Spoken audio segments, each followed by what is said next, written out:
Yeah, let's talk about the two F's. And the two F's that I'm speaking of is failure and fired. Those are two words that are going to be a part of your sales career if you stay in the sales career long enough. Failure is a roadmap to success. If you look at most of your CEOs and your people who own corporations, if you look at their backgrounds, it's not what you think it is. They didn't just wake up one day, start a business, build that business, and that business went from zero sales to millions of dollars.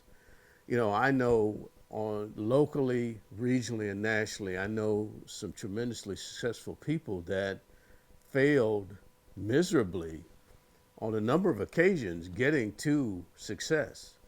So failure is part of the success process. You've got to be able to get through the failure sometimes in order to be successful. And the other F is, in some cases, in sales, because I had mentioned in a previous segment, when you're close to the money, it's like being close to the fire. Sometimes, if you don't make the right move, or if the company makes a different move, you can get burned. And sometimes people take different, and companies take different directions as far as their sales effort is concerned. Sometimes they go in a different direction. Maybe they downsize, maybe they go from outside sales to inside sales. And in that process, or that churn cycle, you may get caught on the wrong side of that. And the important thing is, how do you look at that? Because, as I said before, sales is a game where you're going to be on the wrong side of the coin at some point in time. And if you are, how do you take that? How do you take that temporary setback and turn it into your next great move?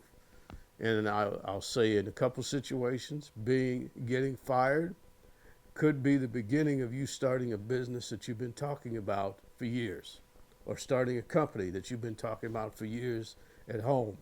But just think of it this way: the company helped you start to do something that you didn't think you were ready to do, but you really were ready to do it. So it's how you position things. We talk about positioning in marketing and business all the time, but you have to position failure, and sometimes you have to position getting fired. You got to position them in the right way so that you take that temporary setback, turn it around, walk around it, kick the tires, and say, this is what is really happening here. This is what the gods, or the sales gods, are saying to me, is that it's time for me to do something else. And I just didn't have the guts, or I didn't think I was ready to do that next big thing. But the company just basically helped me do and make that decision that I should have made in the first place.